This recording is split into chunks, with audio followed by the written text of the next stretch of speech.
We're going to look at senior data and how it's collected and your role as a district director. The first thing you're going to want to do is navigate to my.avid.org. That's the same URL you can see in the top corner, my.avid.org, and it's going to take you to the main page.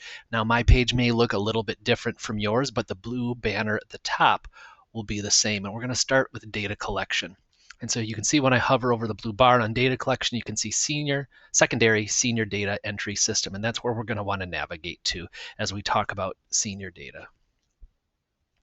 And so it'll take you to this page, and you can see there's secondary site data collection, and then below that, senior data collection. A couple things that we want to point out for you in this section is this due dates. So if you click on due dates, it's going to bring up a PDF, and you can see the senior data dates. This is for 2021. So for this year, we need to make sure we get that data submitted by June 18th. But you can see that the system opened October 5th, and that was the Avid elective teacher and site coordinator creates My Avid accounts for seniors and distributes data collection forms. And I'm going to talk about those senior forms in just a second. So you can see that this is, as the district director, it's not your job necessarily to get that senior data completed, but the Avid elective teacher or site coordinator is going to do that work to set up those senior accounts. And then throughout the fall and into the spring, seniors will go through and enter their data. We would say a best practice is to think about how can you use time that you have in class in maybe April or May as students are kind of winding down their school year and making their final college selections to complete their data.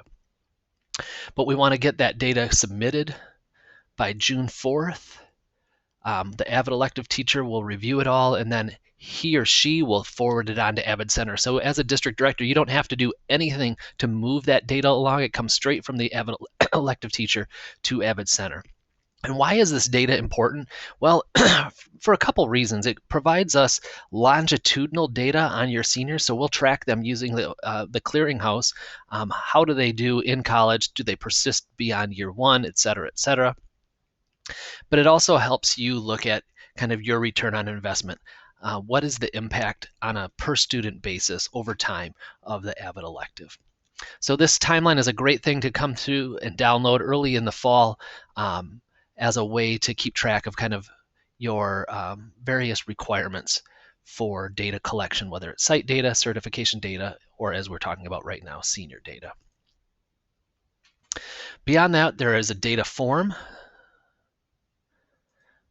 And so if you click on that, you can click on senior data, and there's data forms, which is a great PDF for the students to be able to collect all of the information so they know what they were looking at, and they can go through. It's a PDF that's writable, but you can also just download and print it, and they can go through and click all of those boxes so that they're ready to import that data into the system. There's also a senior data help document. So how to for students, a senior data guide for teachers, and how to set up accounts. So all of those resources are right there for you and for your teachers.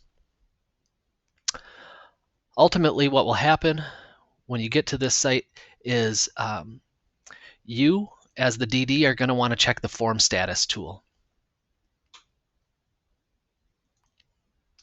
When you click on your form status tools, you'll be able to see your schools, the student names, as well as kind of what's their current status. So you can go through and see, like, some students have no data entered, some of it's submitted to the teacher, it's done, and they're just waiting for the teacher to move it on. Some people have started but haven't finished. But ultimately, you can keep track, get a sense of where your schools are in terms of completing their data. Additionally, you can change this to just look at the people that are incomplete or have no data entered.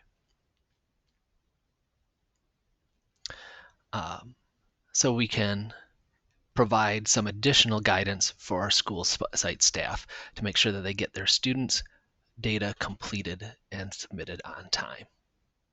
If you have further questions about your site or senior data, please contact your program manager to assist you.